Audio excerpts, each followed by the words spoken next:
नमस्कार साथियों, स्वागत है आप सभी का आविष्कार आईएएस एकेडमी पर। मैं इंजीनियर लोकेन चौधरी आप सभी का हार्दिक अभिनंदन, हार्दिक स्वागत करता हूं। दोस्तों, आज हम चर्चा करने जा रहे हैं भारत की अग्नि 6 मिसाइल के बारे में, जिसके बारे में शायद भारतीयों को नहीं पता था कि ये बनकर तैयार हो गई है या बनने वाली है और 12,000 किलोमीटर की रेंज में बनाई जा रही है। लेकिन ये दावा पाकिस्तान के द्वारा किया गया है। पाकिस्तान ने कहा है कि भारत 12,000 किलोमीटर रेंज की एक मिसाइल अग्नि 6 को बना रहा है और उसका परीक्षण करने जा रहा है। अमेरिका को अगर चिंतित होना है तो पाकिस्तान की मिसाइलों से नहीं बल्कि भारत की मिसाइलों से चिंतित होना चाहिए। पाकिस्तान ने ऐसा क्यों कहा? पाकिस्तान ने इसलिए ऐसा कहा क्योंकि अमेरिका की जो यूएस की जो चीफ है, इंटेलिजेंस चीफ है तुलसी गबार्ड, उनके द्वारा एक स्टेटमेंट जारी किया गया कि पाकिस्तान ऐसी मिसाइलें डेवलप कर रहा है, मिसाइलों का स्तर बढ़ाता जा रहा है और एक दिन ऐसा हो सकता है कि वो इंटरकॉन्टिनेंटल बैलिस्टिक मिसाइल बना ले और जो यूएस के लिए खतरा पैदा कर सकती है। यानी पाकिस्तान पर एक तरीके से यहाँ पाकिस्तान को इशारा किया गया, पाकिस्तान पर आरोप लगाया गया कि अमेरिका के लिए खतरा, थ्रेट पैदा कर सकता है पाकिस्तान भविष्य में। अब ये थोड़ी चौंकाने वाली बात इसलिए थी क्योंकि पाकिस्तान अमेरिका की गोदी में जाकर बैठा हुआ है। बहुत दिनों से आसिम मुनीर जो है वो लगातार पाकिस्तान अमेरिका की यात्राएं कर रहे हैं, डोनाल्ड ट्रंप की बिल्कुल बहुत ज्यादा करीबी माने जा रहे हैं।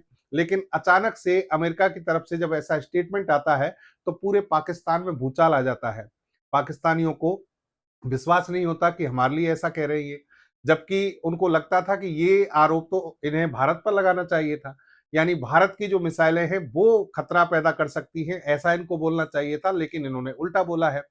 और फिर पाकिस्तान ने अपने बचाव में भारत पर एलिगेशन लगाना शुरू कर दिया, भारत पर आरोप लगाया कि भारत की जो मिसाइलें हैं आईसीबीएम कैटेगरी की अग्नि 6 जैसी मिसाइलें भारत बना चुका है। अगर अमेरिका को कहीं खतरा है तो पाकिस्तान से नहीं बल्कि भारत से है। तो देखिए, आज इस सेशन में इन्हीं खबरों के बारे में हम पूरी विस्तार से बात करेंगे। अग्नि 6 मिसाइल के बारे में भी बात करेंगे। क्या स्थिति है अग्नि 6 मिसाइल की? क्या भारत वास्तव में बना चुका है या फिर प्रोसेस में चल रही है? क्या स्थिति है? जो भी अब तक की जानकारी है पूरा अपडेट देखेंगे। दूसरा देखिए, जो तुलसी गैवार्ड है उनके द्वारा एक नहीं कई सारी चीजें ऐसे स्टेटमेंट दिए गए हैं जिनसे भारत और पाकिस्तान ही नहीं बल्कि अंतरराष्ट्रीय स्तर की पूरी राजनीति में या भू राजनीति में एक खलबली मच गई है और डोनाल्ड ट्रंप को भी उन्होंने कटघरे में लाकर खड़ा कर दिया है। डोनाल्ड ट्रंप पर एक तरीके से उनके दोगलापन जो है वो सामने आया है, उनके द्वारा, उन्हीं की चीफ के द्वारा स्टेटमेंट देकर। तो पूरी सेशन में लास्ट तक बने रहिएगा। सेशन में हम सारी चीजों को विस्तार पूर्वक समझने की कोशिश करेंगे। देखिए, कहानी कहां से स्टार्ट होती है ध्यान से समझना। तुलसी गैवार्ड जो है ये है US intelligence chief. US intelligence chief है, एक लेडी है, आप फोटो देख पा रहे होंगे, ये फोटो है। और इनके द्वारा एक स्टेटमेंट जारी किया जाता है। इनके द्वारा कहा जाता है कि Pakistan missiles a future threat to US, यानी पाकिस्तान की मिसाइलें जो हैं वो यूएस के लिए भविष्य में थ्रेट पैदा कर सकती हैं, ऐसा इनके द्वारा कहा जाता है। और ये फिर बात जो है पाकिस्तानियों को पचती नहीं है कि यार ये ऐसे कैसे बोल दिया। Pakistan drag India in response to US intel chief nuclear threat remark not ours there is concerning. यानी ये कहते हैं कि भाई आप उल्टा बोल रहे हो, ये क्या बोल रहे हो आप, ये तो उल्टी बात कर दी आपने। हमारी मिसाइलें नहीं बल्कि भारत की जो मिसाइलें हैं वो चिंता का विषय हैं। तो ये इनके द्वारा स्टेटमेंट पाकिस्तानियों के द्वारा दिया जाता है। देखिए, यहां पर तुलसी गैवार्ड की जो के द्वारा जो कहा गया, पहले तो उसको समझ लीजिए, आप उसको सुन लीजिए कि इन्होंने क्या बोला है। पाकिस्तान लगातार ज्यादा से ज्यादा एडवांस मिसाइल तकनीक विकसित कर रहा है। यह तकनीक उसकी सेना को ऐसे मिसाइल सिस्टम बनाने के साधन मुहैया कराती है जो दक्षिण एशिया से बाहर के लक्ष्यों पर हमला करने में सक्षम है। और अगर ये रुझान इसी तरह जारी रहे तो पाकिस्तान ऐसी आईसीबीएम अंतर महाद्वीपीय बैलिस्टिक मिसाइलें भी विकसित कर सकता है जो अमेरिका के लिए खतरा बन सकती हैं। यानी जो पाकिस्तान अमेरिका का बहुत करीबी माना जा रहा है, दुनिया को ऐसा दिखाई दे रहा है कि पाकिस्तान बहुत ज्यादा करीब है अमेरिका के। और इस समय यानी अमेरिका के राष्ट्रपति डोनाल्ड ट्रंप का पूरा हाथ है अमेरिका के ऊपर, पाकिस्तान के ऊपर। वहीं अमेरिका की जो चीफ है वो कह रही हैं कि पाकिस्तान की मिसाइलें, पाकिस्तान की बढ़ती हुई तकनीकें अमेरिका के लिए भविष्य में खतरा पैदा कर सकती हैं। इतना जब स्टेटमेंट आया तो उस स्टेटमेंट के बाद पाकिस्तान में आप देख सकते हैं किस तरह की रिएक्शन आई है। पाकिस्तान के जो एनालिस्ट, जो विश्लेषक हैं, या फिर पाकिस्तान के जो राजनीति में शामिल जो लोग हैं, उन सभी की एक तरीके से चीखें निकल रही हैं। यानी वो लोग ये कह रहे हैं कि आप जो है उल्टा बोल रहे हो। यहां पर देखिए, Pakistan hypes up India's missile range to 12,000 kilometre to create panic. ये करें कि भाई आप जो है किस पर ध्यान दो, अमेरिका पे। हम लोग तो क्या है, कुछ भी नहीं है, हमारे पास तो कोई ऐसी मिसाइल ही नहीं है। Pakistan reject US claim over missile programme, call it's defensive. यानी ये कहते हैं कि हम तो सिर्फ साहब अपनी जो रक्षा है, रक्षात्मक रूप से जो मिसाइलें हमें आवश्यक हैं वही हम डेवलप कर पाए हैं, अभी तक हमारे पास में ऐसा कुछ भी नहीं है। आप गलत सोच रहे हो, हमारी मिसाइल तो पिद्दी है। भारत की अग्नि 6 अमेरिका को हिट करेगी, तुलसी गैवार्ड ने लिया। जो तुलसी गैवार्ड का जो स्टेटमेंट था उसके एवज में, ये यहाँ पर हमारी जो मीडिया है उसके द्वारा छापा गया है। तो ना ब्रह्मोस ना अग्नि 5 मिसाइल, फिर भी एलएसी एलओसी तक दुश्मनों की खैर नहीं। तो यहाँ पर देखिए, मतलब कहने का मतलब जो अग्नि 6 मिसाइल है उसको फिर यहाँ पर लाइमलाइट किया जाता है पाकिस्तान के द्वारा कि भारत के पास में ऐसी मिसाइल हैं जिनकी रेंज इतनी ज्यादा है कि वो पूरे जो वैश्विक स्तर पर या दक्षिण एशिया में अशांति पैदा कर सकती हैं, वो खतरा पैदा कर सकती हैं। ये पाकिस्तान के द्वारा कहा जाता है। देखिए, यहां जो रेंज है उसको भी लेकर पाकिस्तान ने ये बोला है। तो कहने का मतलब ये चर्चा का विषय तो बनना ही था। अब हम अग्नि 6 के बारे में विश्लेषण करेंगे, लेकिन उससे पहले एक और चीज समझिए। तुलसी गैवार्ड के द्वारा एक और खुलासा किया गया जो बहुत इंपॉर्टेंट है। इन्होंने ये कहा कि जब हमने ईरान पर पिछली बार हमला किया था जून 2025 में जो हमला किया था, क्योंकि हमें पता चला कि वो परमाणु हथियार बनाने जा रहा है और वो लगभग करीब पहुंच गया है। न्यूक्लियर एनरिचमेंट का जो प्रोसेस है उसका लगभग पूरा होने वाला है। अगर ऐसे नहीं रोका गया तो परमाणु हथियार बना लेगा। तो उस समय इजराइल अमेरिका ने ईरान पर हमला किया और उसका जो परमाणु कार्यक्रम था उसको रोक दिया। ठीक है, उस समय का जो हमला था उसको सभी ने जायज माना एक तरीके से। और यहाँ अमेरिका जो है, अमेरिका के जो लोग हैं, अमेरिका की जो इंटेलिजेंस चीफ है, वो सभी कहते हैं कि सबने उसको सपोर्ट किया। लेकिन उसके बाद ईरान ने दोबारा से अपना न्यूक्लियर प्रोग्राम शुरू कर दिया है, ऐसी कोई खबर हमारी इंटेलिजेंस के पास नहीं थी। यूएस की जो इंटेलिजेंस चीफ है तुलसी गैवार्ड, वो खुद ये कह रही हैं कि हमारे पास ऐसी कोई न्यूज, ऐसा कोई खुलासा, ऐसी कोई हमारे पास में जानकारी नहीं थी कि ईरान के द्वारा दोबारा से न्यूक्लियर प्रोग्राम शुरू कर दिया गया है। तो फिर डोनाल्ड ट्रंप का इस युद्ध को लेकर सक्रिय होना कहां तक जस्टिफाई होता है? यानी डोनाल्ड ट्रंप ने ये युद्ध जो किया है वो क्यों किया है, ये यहां पर एक तरीके से क्वेश्चन मार्क लगा दिया डोनाल्ड ट्रंप की इस नीति के ऊपर। तो कहने का मतलब अमेरिका के द्वारा ही इस चीज को, हालांकि ये बाद में ये कहती हैं कि भाई हमारा जो काम है वो है प्रेसिडेंट को सपोर्ट करना, प्रेसिडेंट ने जो भी है वो सोच समझकर डिसीजन लिया होगा, लेकिन हमारे पास ऐसी कोई सूचना नहीं थी। तो यहां पर देखिए, इस पर तो हम ईरान और का जो युद्ध है इस पर हम अलग से चर्चा करेंगे। आज हम चर्चा करेंगे सिर्फ और सिर्फ अग्नि 6 के बारे में, भारत पाकिस्तान के बारे में। तो दोस्तों, आगे अगर हम बात चलें तो यहां पर देखिए कि पाकिस्तान ने जो कहा है, पाकिस्तान ने कहा है कि 12,000 किलोमीटर की रेंज में इंटरकॉन्टिनेंटल बैलिस्टिक मिसाइल भारत बना चुका है और इसका परीक्षण करने की कगार पर है, यानी कभी भी इसका टेस्ट कर सकता है, ये पाकिस्तान ने कहा है। हमारे पास जबकि ऐसी कोई न्यूज नहीं है। हमारी सरकार, भारत सरकार, रक्षा मंत्रालय या डीआरडीओ के द्वारा इसकी कोई पुष्टि नहीं की गई है। हालांकि ये देखिए, हमारा प्रोजेक्ट अग्नि 5 बहुत पहले पूरा हो चुका था, तो ऑब्वियस सी बात है कि अग्नि 6 पर हो सकता है डीआरडीओ काम कर रहा हो, लेकिन हमारी तरफ से अभी कोई ऐसी पुष्टि नहीं की गई है। अग्नि 6 की तकनीकी विशेषताएं क्या होंगी, इन सब पर बात बहुत पहले से चलती आ रही है, उन पर भी हम चर्चा करेंगे। लेकिन ये मिसाइल कब इसका परीक्षण होगा, कब इसकी आवश्यकता है, अभी तक हमारी तरफ से ऐसा कोई खुलासा नहीं किया गया है।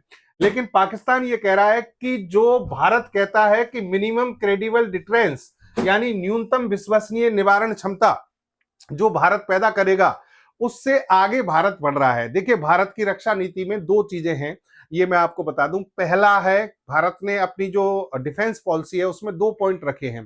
पहला पॉइंट ये रखा है कि भाई हम पहले से किसी भी देश पर हमला नहीं करेंगे, यानी न्यूक्लियर जो अटैक है वो कभी भी नहीं करेंगे, विशेषतः उन देशों पर कभी नहीं करेंगे जिनके पास में परमाणु हथियार नहीं है। दूसरा, लेकिन भारत ने ये कहा है कि हम मिनिमम क्रेडिबल डिटरेंस पैदा करेंगे, मतलब हम अपने आप को इतना मजबूत करेंगे, उस सभी शक्तियों को प्राप्त करेंगे जिससे कि हमारी सुरक्षा हम कर सके, दुश्मन हम पर हमला ना कर सके। लेकिन पाकिस्तान कह रहा है कि इनकी इनकी जो मिनिमम क्रेडिबल डिटरेंस वाली जो कंडीशन थी वो बहुत पहले पूरी हो चुकी है, अब ये उससे बहुत ज्यादा आगे बढ़ चुके हैं और भारत जानबूझकर अपनी मिसाइलों की रेंज को कम बताता है, ऐसा भी पाकिस्तान के द्वारा एलिगेशन लगाए गए हैं। पाकिस्तान ने कहा है कि इनकी जो मिसाइलें हैं, इतनी लंबी दूरी की मिसाइल की जरूरत केवल क्षेत्रीय सुरक्षा के लिए नहीं बल्कि वैश्विक पहुंच बनाने के लिए है। यानी पाकिस्तान ये कहना चाह रहा है कि भारत जो है अपने पड़ोसियों से सुरक्षा तो बहुत पहले प्राप्त कर चुका है। अब 5,000 किलोमीटर वाली मिसाइल बनाई इन्होंने पहले, और अब 12,000 किलोमीटर की रेंज, जो कि अमेरिका के भी एक बड़े हिस्से को कवर कर सकती है, ऐसी मिसाइलें भी भारत के द्वारा डेवलप की जा रही हैं। तो भारत को रोकने पर ध्यान दीजिए, हमारे ऊपर ध्यान मत लगाइए, ये पाकिस्तान के द्वारा कहा जा रहा है। पाकिस्तान ने कहा कि ना केवल एशिया बल्कि यूरोप, अफ्रीका, अमेरिका का बड़ा हिस्सा जो है इस मिसाइल के कवरेज में आता है, और ये पावर प्रोजेक्शन है भारत का, जो कि भारत इसे डेवलप कर रहा है, यानी अपनी जो शक्ति है उस शक्ति प्रक्षेपण जो है उसके रूप में यहां पर पाकिस्तान जो है इसको देखता है। देखिए, भारत की, जैसा कि मैंने कहा कि डीआरडीओ की तरफ से या किसी भी हमारी संस्था की तरफ से ऐसा कोई अनाउंसमेंट नहीं किया गया कि हमने ये मिसाइलें जो है डेवलप कर ली हैं, लेकिन पाकिस्तान बाकायदा कहता है कि 5,000 से 5,500 किलोमीटर की रेंज में अग्नि 5 का परीक्षण ये एक बार नहीं कई बार कर चुके हैं, और ये अग्नि 5 मिसाइल MIRV तकनीक पर आधारित है। MIRV तकनीक का मतलब है multiple independently re entry vehicle, मतलब ये मिसाइल जो है एक नहीं बल्कि कई सारे वॉरहेड ले जा सकती है और कई ठिकानों पर एक साथ हमला कर सकती है। और अग्नि 6 जो है वो अब इससे भी ज्यादा खतरनाक मिसाइल है, और इसमें MIRV तकनीक का और भी विस्तार किया गया है, आगे हम इस पर चर्चा करेंगे। शक्ति संतुलन का बिगड़ना, इसका मतलब ये कह रहे हैं कि दक्षिण एशियाई जो क्षेत्र है उसमें जब भारत के पास में इतनी लंबी दूरी की मारक क्षमता वाली मिसाइलें डेवलप हो जाएंगी तो यहां पर जो शक्ति संतुलन है दक्षिण एशिया का वो बिगड़ता हुआ दिख रहा है। अब देखो पाकिस्तान क्या करता है, समझना है इस चीज को, कि पाकिस्तान ने हमेशा से ही भारत का सहारा लिया है अपने हथियारों को बनाने में। कैसे? पाकिस्तान जब भारत ने परमाणु परीक्षण किया, परमाणु बम का परीक्षण किया, तो पाकिस्तान ने भी कुछ ही समय बाद परमाणु परीक्षण कर डाला, और ये कहकर कर डाला कि भारत ने किया है तो भाई हमें करना पड़ेगा क्योंकि हमारे लिए खतरा पैदा होगा। अब इसी तरीके से ये कहते हैं कि भारत ICBM मिसाइलें बना रहा है तो हमें हमारी सुरक्षा के लिए भी ऐसा करना पड़ेगा। लेकिन ICBM मिसाइलें देखिए ऐसे आसानी से बनती नहीं है। पाकिस्तान अगर बना सकता था तो बहुत पहले बना लेता, लेकिन ICBM मिसाइलें बनाने के लिए बहुत ज्यादा हम कह सकते हैं कि एक तो इन्वेस्टमेंट बहुत ज्यादा करना पड़ता है, गंभीरता से इस पर कार्य करना पड़ता है। पाकिस्तान की जो मिसाइलें हैं अभी उनकी रेंज 2,000 से 3,000 किलोमीटर हाईएस्ट है, 2,000 किलोमीटर के आसपास सारी सिमटी हुई हैं, लेकिन भारत के पास में 5,000 से 5,500 किलोमीटर, ये तो हम कहते हैं, लेकिन पाकिस्तानी और जो चाइनीज है वो कहते हैं कि 6200 किलोमीटर से लेकर 8,000 किलोमीटर की रेंज वाली अग्नि 5 मिसाइल भारत ने डेवलप की है, और ये जानबूझकर इसकी रेंज जो है वो कम बताते हैं। तो जो हथियारों की जो दौड़ है, हथियारों की दौड़ है, पाकिस्तान हमेशा ही भारत का सहारा लेकर इसको आगे बढ़ाता है, यानी खुद अपने हथियार बनाता है, लेकिन उस पर आरोप किसका लगाता है? भारत पर लगाता है कि भारत ने बना लिया इसलिए हम भी जो है इसको डेवलप कर रहे हैं। अब यहां पर देखिए कि पाकिस्तान वैश्विक शक्ति जो है उनको ये कहना चाह रहा है एक तरीके से कि भाई आप भारत पे फोकस कीजिए, यानी भारत जो है अपनी पावर जो है उसको लगातार बढ़ाता जा रहा है, और उसको कहने का मतलब एक लाइमलाइट में हाइप करना चाह रहा है इस वाले प्रोजेक्ट को, या फिर हम कहें कि इस इंफॉर्मेशन को, कि भारत जो है वो भी आपके लिए थ्रेट पैदा कर सकता है भविष्य में। ये अमेरिका की तरफ ये बात कर रहे हैं। लेकिन देखिए भारत की बात अगर शुरू से ही देखी जाए तो भारत अपनी स्वतंत्र विदेश नीति के तहत अपने स्वतंत्र तरीके से डिसीजन लेता आया है। भारत ने ना तो एनपीटी पे कभी सिग्नेचर किया, ना सीटीबीटी पर कभी सिग्नेचर किया। भारत को परमाणु परीक्षण करना था तो हमने किया, 1974 में इंदिरा गांधी जी के नेतृत्व में भी किया, और 1998 में अटल बिहारी वाजपेयी जी के नेतृत्व में भी किया, और पूरी दुनिया ने हम पर प्रतिबंध लगाए, सब कुछ किया, लेकिन भारत को जो करना था वो हमने किया। और भविष्य में भी। जैसे कि हम बात करें अग्नि 5 की, देखिए 2011 में जब अग्नि 4 का हमने परीक्षण किया था, अग्नि 4 की रेंज है लगभग 4000 से 4500 किलोमीटर। तो चाइना ने चिल्ला चिल्लाकर पूरी दुनिया को यह बताया था कि भारत ने इतनी लॉन्ग रेंज बैलिस्टिक मिसाइल बना ली है जिससे दक्षिण एशियाई क्षेत्र में असंतुलन पैदा हो रहा है, खतरा पैदा हो रहा है, तो भारत को रोका जाए। लेकिन भारत ने परीक्षण किया, और यही परीक्षण नहीं, 2011 में अग्नि 4 और फिर अगले ही साल हमने अग्नि 5 मिसाइल का परीक्षण किया, और चाइना ने कहा कि भारत ने आईसीबीएम भी बना ली है। फिर बाद में हमने भी स्वीकार किया कि हाँ, हमने इंटरकॉन्टिनेंटल बैलिस्टिक मिसाइल बना ली है। तो भारत को अग्नि 6 का परीक्षण जब करना होगा तो उसके लिए हमें ना तो अमेरिका की मंजूरी की आवश्यकता है और ना ही हमें पाकिस्तान की मंजूरी की या पाकिस्तान के डर या खौफ की, किसी को भी हम मतलब ध्यान में नहीं रखेंगे। हमें करना है तो हम परीक्षण करेंगे, हमारी आवश्यकता के अनुसार करेंगे। अभी हमें लगता है कि हमें अग्नि 6 के परीक्षण की आवश्यकता नहीं है, लेकिन ये पक्की बात है कि भारत अग्नि 6 की पूरी टेक्नोलॉजी डेवलप कर चुका है और करनी भी चाहिए। क्योंकि अब आप जिस तरीके से देख रहे हैं, आज देखिए ईरान के पास सबसे ज्यादा, जो ईरान पछता रहा होगा जिस चीज के लिए, वो क्या है समझना। ईरान, आपने देखा होगा कि अरब कंट्रीज जितनी भी हैं सब पर हमला कर रहा है, इजराइल पर लगातार बैलिस्टिक मिसाइलें दाग रहा है, ड्रोन छोड़ रहा है, और इन जितने भी खाड़ी देश हैं उन सब में अमेरिका के जो एयरबेस हैं उन सब पर भी हमला कर रहा है। लेकिन अमेरिका पर कोई हमला हुआ है क्या अभी तक? अमेरिका की जो मुख्य भूमि क्षेत्र है उस पर कोई हमला हुआ है क्या?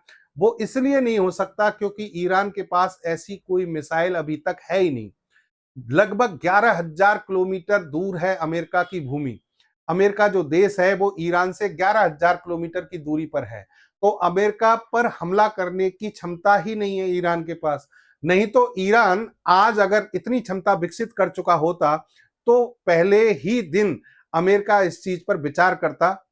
अमेरिका जो है ऐसे खुलकर कभी सामने नहीं आता, क्योंकि ईरान के पास अगर ये क्षमता होती, जैसे उत्तर कोरिया है, उत्तर कोरिया कह रहा है, चिल्ला चिल्ला कर कह रहा है कि एक मिसाइल मुझ पर दाग के देखो, मैं बताता हूं तुम्हें क्या होता है भाई, हमला किस तरीके से किया जाता है। क्योंकि उत्तर कोरिया के पास दोस्तों 15,000 किलोमीटर तक रेंज मारक क्षमता वाली मिसाइलें हैं। तो उत्तर कोरिया पर कभी भी अमेरिका हमला नहीं करेगा इस तरीके से। लेकिन ईरान पर क्यों किया? क्योंकि उसको पता है कि हम इसकी रेंज से बाहर हैं। तो भारत को अग्नि 6 का परीक्षण करना ही पड़ेगा आने वाले कुछ समय में, और ये हमें हर हाल में करना चाहिए। अब देखिए एक संधि जिसकी हम बारी बात करें, जिसकी चर्चा अभी शुरू हो गई है, वो है MTCR, missile technology control regime. Missile technology control regime ये एक प्रकार की अनौपचारिक और स्वैच्छिक समूह के द्वारा लाई गई एक संधि है। इसमें लगभग 35 देश है, और अच्छी बात यह है कि 2016 में भारत भी इसका सदस्य देश बन गया था, और इसमें नो डाउट अमेरिका की काफी बड़ी भूमिका रही थी। अमेरिका ने काफी सपोर्ट किया था, क्योंकि इसका सदस्य चाइना भी बनना चाहता था और भारत भी बनना चाहता था। लेकिन चाइना को बाहर रखा गया और भारत को फेवर किया गया अमेरिका के द्वारा, और भारत इसका एक मेंबर बन चुका है। चाइना और पाकिस्तान दोनों ही इसके सदस्य नहीं है। एमटीसीआर का मेंबर होने से क्या फायदे होते हैं समझिए। ये जो संधि है ये एक प्रकार के हम कह सकते हैं वेपन ऑफ मास डिस्ट्रक्शन, जो बहुत ज्यादा व्यापक स्तर पर नरसंहारक हथियार होते हैं उनको कंट्रोल करती है, और दूसरा जो मिसाइलें और ड्रोन तकनीक हैं उनके प्रसार को भी रोकती है। इस तकनीक के अकॉर्डिंग जो कुछ नियम बनाए गए हैं उनमें समझना, कोई भी ऐसी मिसाइल जो 500 किलोग्राम का वॉरहेड ले जा सकती है और 300 किलोमीटर से जिसकी ज्यादा दूरी तक जिसकी रेंज है, उस मिसाइल को कोई भी देश परीक्षण के बाद उसका तकनीकी हस्तांतरण, उसका प्रसार किसी दूसरे देश को वो बेच नहीं सकता। कोई भी देश अपने लिए, अपनी सुरक्षा के लिए परीक्षण करना चाहता है, कीजिए, लेकिन आप ऐसी मिसाइलें जो 500 किलोग्राम से ज्यादा वॉरहेड ले जा सकती हैं, 300 किलोमीटर से ज्यादा मारक क्षमता है, ऐसी मिसाइल को आप बेच नहीं सकते, क्योंकि दूसरा देश इसका गलत उपयोग कर सकता है। यही कारण था कि हमने हमारी ब्रह्मोस मिसाइल की मारक क्षमता रखी थी 290 किलोमीटर, और वॉरहेड ले जाने की कैपेसिटी है 200 किलोग्राम। तो एमटीसीआर का मेंबर जब हम बन गए तो ब्रह्मोस मिसाइल को बेचने में हमें आसानी रही। और ऐसे ही अब हम इसको अपग्रेड कर सकते हैं, हम हमारी मिसाइलों का परीक्षण कर सकते हैं, हमारे ऊपर इस प्रकार का कोई प्रतिबंध नहीं लगेगा। लेकिन पाकिस्तान और चाइना जो है इसके ऊपर ये नियम जो है लागू होते हैं इस संधि के अकॉर्डिंग। तो एमटीसीआर जो है, आप खुद के परीक्षण खुद के लिए 5,000, 6,000, 10,000 किलोमीटर किसी में परीक्षण कीजिए, लेकिन दूसरे देश को आप तकनीक हस्तांतरित नहीं कर सकते। मिसाइलों को बेचने की बात करें, जैसा कि मैंने कहा, अब ब्रह्मोस को हम बेच पा रहे हैं तो इसीलिए क्योंकि हम इसके क्या हैं, मेंबर हैं। तकनीक खरीदना, सदस्य देश तकनीक, भारत अब अमेरिका से प्रीडेटर ड्रोन जैसी आधुनिक तकनीक खरीद सकता है क्योंकि इसका सदस्य है। तो इस तकनीक के कारण ही ये सारी चीजें जो है संभव हुई हैं। लेकिन पाकिस्तान हुआ, चाइना हुआ, इनको अगर मान लीजिए हाई एंड मिसाइल कोई भी टेक्नोलॉजी लेनी है तो ये नहीं ले सकते। हालांकि चाइना को जरूरत नहीं है, लेकिन पाकिस्तान को इसकी बहुत ज्यादा जरूरत है। अब अग्नि 6 के बारे में बात करते हैं हम। अग्नि 6 भी डीआरडीओ के निर्देशन में ही डेवलप की जा रही है। 12,000 किलोमीटर तक इसकी रेंज है, 10,000 से 12,000 किलोमीटर बताई जाती है। और इसकी पेलोड कैपेसिटी बहुत ज्यादा है, 3,000 किलोग्राम यानी 3 टन तक का ये परमाणु हथियार किसी भी देश के ऊपर, किसी ठिकाने के ऊपर गिरा सकती है। 3,000 किलोग्राम का मतलब हो गया कि वो पूरी तरह से तहस नहस हो जाएगा। प्रोपल्सन सिस्टम की बात करें, अभी तक हमारी अग्नि 5, अग्नि 4 यहां पर 2 स्टेज फ्यूल सिस्टम का ही उपयोग करती थी, लेकिन इस मिसाइल में 3 स्टेज फ्यूल सिस्टम है, प्रोपल्सन सिस्टम है। क्योंकि मिसाइल का आकार बड़ा है, ज्यादा दूरी कवर करनी है, तो इसमें ईंधन भी जो है ज्यादा भरा जाएगा, तो 3 स्टेज में है। कैनिस्टर लॉन्च किया जा सकता है, मतलब इस मिसाइल को आप जैसे ट्रक पर देख रहे हैं, ट्रेन पर देख रहे हैं, इसको कैनिस्टर में रखा जाएगा, एक डब्बे में बंद करके रखा जा सकता है। और इसीलिए इसको आसानी से लॉन्च करने की जो क्षमता है वो इसमें विकसित की जाती है कि भाई इसको आप आसानी से कहीं से भी लॉन्च कर सकते हैं। सबसे महत्वपूर्ण बात है कि इस मिसाइल में एमआईआरबी तकनीक है। एमआईआरबी तकनीक हमारी अग्नि 5 में भी है, लेकिन अग्नि 5 मुख्य वॉरहेड जो है, इसका मेन वॉरहेड, उसके साथ साथ 6 से 10 तक के दूसरे छोटे वॉरहेड ले जा सकती है। लेकिन यहां पर 6 से 10 की बजाय 10 से 12 परमाणु वॉरहेड ले जाने की क्षमता अग्नि 6 में होगी। यानी जो इस मिसाइल में मेन वॉरहेड होगा, मेन जो परमाणु हथियार होगा, उसके अलावा 10 से 12 छोटे छोटे और होंगे जो एक साथ कई सारे जो टारगेट्स हैं उनको पूरी तरह से तहस नहस करने की क्षमता रखते हैं। और ये मिसाइल हम बना क्यों रहे हैं? क्योंकि भविष्य में ये, जैसे अमेरिका जैसे जो देश हैं जो कभी भी किसी भी तरीके से पलटी खा सकते हैं, जो दोगलापन दिखाते रहते हैं, भारत के साथ कभी ऐसी स्थिति ना बने, इसलिए उनको भी ये पहले से एहसास रहे कि भारत पर ऐसी मिसाइलें हैं जो हम पर हमला कर सकता है, भारत जवाब दे सकता है। इसलिए इन मिसाइलों को भारत अब डेवलप करने जा रहा है। हालांकि देखिए, इस मिसाइल की हम बात करें तो इस मिसाइल के बारे में अभी तक हमारी तरफ से ऑथराइज्ड रूप से कभी नहीं कहा गया कि हमने ये मिसाइल डेवलप कर ली है। लेकिन कहते हैं कि जो काम चल रहा है वो छुपता तो नहीं है, तो भारत इसको डेवलप कर रहा है, पूरी दुनिया को पता है। लेकिन कब इसका परीक्षण होगा, क्या होगा, ये भारत डिसाइड करेगा, पाकिस्तान डिसाइड नहीं करेगा। तो ये था दोस्तों आज का हमारा तकनीकी विश्लेषण। उम्मीद करता हूं आप कुछ चीजों को समझ पाए होंगे, जो मैं पहुंचाना चाहता था चीजें वो आप तक पहुंची होंगी। एक और अच्छे तकनीकी विश्लेषण के साथ कल फिर मिलेंगे आपसे। जय हिंद, जय भारत।